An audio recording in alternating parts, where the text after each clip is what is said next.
नमस्कार दोस्तों। 87,000 लगभग वैकेंसी आ गई। और पिछले न्यूज में भी आप लोगों को मैंने यह थंबनेल के माध्यम से बताया भी था कि इतनी वैकेंसी आने वाली है। इसके साथ साथ इस बार कोई एनआईएस कैंडिडेट नहीं है और ना ही कोई नियोजित शिक्षक है। तो आपकी नौकरी इस बार पक्की है, क्योंकि आरक्षण का नियम लागू होकर इस वैकेंसी में आपकी बहाली आई है और जो लोग बिहार के कैंडिडेट हैं उनको ज्यादा से ज्यादा इसमें फायदा भी मिलेगा। ध्यान रहे, इस बहाली में आप लोगों को सबको नौकरी होनी तय है लगभग। और उसके साथ साथ ये भी बता देते हैं 22,000 प्लस वैकेंसी जो 11th-12th में है, इसमें भी लगभग जो लोग छूटे हैं उनका भी बहाली में मौका मिल रहा है। तो आप लोग इसको जाने नहीं दें। साथ साथ कोई बाहरी एसटीईटी कैंडिडेट नहीं आ रहा है, ना ही कोई सीटेट एससीईटी कैंडिडेट आ रहा है, क्योंकि दोबारा एसटीईटी का एग्जामिनेशन नहीं हुआ है। तो ठीक पहली बार जो टीआरई 1 में जो वैकेंसी आई थी, जिस तरह से एग्जामिनेशन हुआ और काम हुआ, ठीक उसी तरह से इसमें भी उस तरह का वर्क हो रहा है और कोई भी बाहरी एक भी कैंडिडेट नहीं है। एसटीईटी में 9, 10, 11, 12 में खासकर आप सारे लोगों को फायदा उठाना चाहिए। और जिसको लगता है कि मेरा अंतिम चांस है, इसके बाद हम नहीं दे पाएंगे, हमारा तैयारी नहीं हो पा रहा है और तैयारी हम नहीं किए हैं, तो आपको बता देते हैं कि आप तैयारी कीजिए। और आपको ऐसा लगता है कि एग्जामिनेशन नहीं दे पाएंगे, हमसे नहीं होगा, तो फिर एग्जामिनेशन नहीं दीजिएगा, तो काउंट वो नहीं होगा। कहीं सरकार जिद्दी पर रह गई और बोली कि नहीं 3 ही अटेम्प्ट देंगे, तो आपका कैरियर भी यहां से खत्म हो सकता है। और वो आगे की बात अलग है कि सरकार अभी बात करेगी कि 3 अटेम्प्ट से 5 अटेम्प्ट करेंगे। ऐसे तो अभी बात इस पे हो रही है, लगभग 5 अटेम्प्ट होगा ही होगा, बहुत जल्द होगा। और इसकी खुशखबरी भी आपको मैं सुना देता हूं, बहुत जल्द सुना देता हूं कि ये चीज 5 अटेम्प्ट हो गया। लेकिन थोड़ी सी इसमें इंतजार करनी पड़ेगी आपको। और साथ साथ आज से कुछ दिन बाद जब लोकसभा चुनाव की बिगुल बजेगी, उसके बाद टीआरई 1 टीआरई 2 के पूर्ण रूप से जांच होगी कि वो बहाली कैसे हुई है।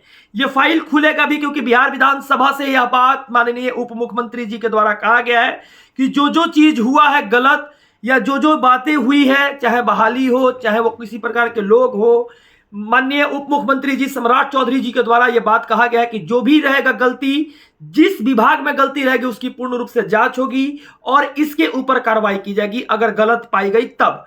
तो टीआरई 1 टीआरई 2 के लिए भी हम लोग आवेदन कर रहे हैं कि इसमें इनकी जो बहाली हुई है, टीआरई 1 में 5 बार जो चेंजेज हुआ है, आप देखे होंगे कि अपेरी कैंडिडेट को मौका मिल गया। साथ साथ आप देखे होंगे कि अचानक से डोमिसाइल हट गया, अचानक से आप लोग देखे होंगे कि निगेटिव मार्किंग हट गया, नॉर्मलाइजेशन नहीं हुआ और यूपी के कैंडिडेटों को ज्यादा से ज्यादा मात्रा में बहाली भी की गई थी।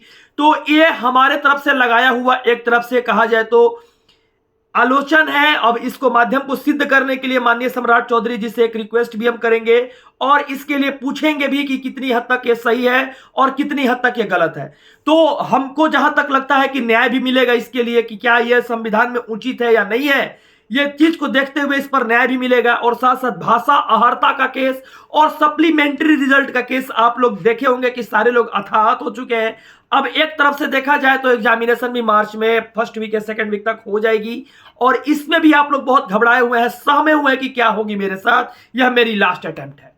तो भैया घबराइए नहीं, आप लोग को घबराने की जरूरत नहीं है। अब जब न्यूज चैनल के माध्यम से आप लोग अपनी बातों को कहते हैं, तो यह अब न्यूज चैनल के माध्यम से हर एक बात जो होगी वो क्लियरिफाई भी होगी और क्लियरिफाई होकर आपके समक्ष रहेगी भी। तो आपको यह घबराने की जरूरत नहीं है, क्योंकि टीआरई 3 के बाद क्या होगा उसके ऊपर बाद में सोचेंगे। अगर आपको ऐसा लगता है कि टीआरई 3 में हम एग्जामिनेशन दे देंगे, मेरा अटेम्प्ट खत्म हो जाएगा, तो फिर अगर नौकरी नहीं हुआ तो मेरा क्या होगा, तो उस पर भी टेंशन लेने की जरूरत नहीं है। तत्काल अगर आप लोग तैयारी करते हैं और तैयारी हो जाता है तब ना एग्जाम में बैठिएगा। ये तो मार्च के फर्स्ट वीक में आप डिसाइड कीजिएगा कि एग्जाम मेरा होगा या नहीं होगा, क्योंकि जब सेट लगाना स्टार्ट कीजिएगा, चाहे किरण पब्लिकेशन से हो या और भी पब्लिकेशन से जो आप खरीदे हुए हैं मार्केट में, जितने सारे सेट हैं उससे खरीदे हुए, उससे लगा रहे हैं, अगर उससे आपकी हो जाती है तो आप उस माध्यम से भी तैयारी कर सकते हैं। तो अभी जो थी एग्जामिनेशन मुद्दा पर बात थी, सप्लीमेंट्री रिजल्ट पे बात थी, तो सप्लीमेंट्री का इंतजार अब मत कीजिए, अब इंतजार करना मूर्खता है। पहले भी मैंने कहा था कि सप्लीमेंट्री रिजल्ट के वजह से ही इस बहाली को दिया गया है और सप्लीमेंट्री रिजल्ट आपको जारी नहीं करेगा, क्योंकि कोर्ट से जो चीज होना था वो चीज हो गया है। बात रही टीआरई 1 टीआरई 2 का, तो अभी भी कोर्ट में वो मामला चल रही है। आगे जैसी खबर आएगी वैसे मैं बताऊंगा।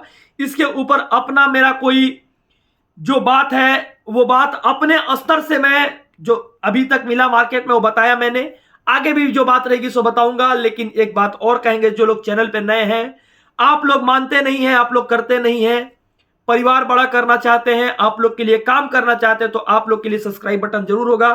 तो आप लोग चैनल को सब्सक्राइब कीजिएगा ताकि आने वाली ऑथेंटिकेशन के साथ जो न्यूज होगी वो पटना से दिखाई जाएगी। धन्यवाद। जय हिंद।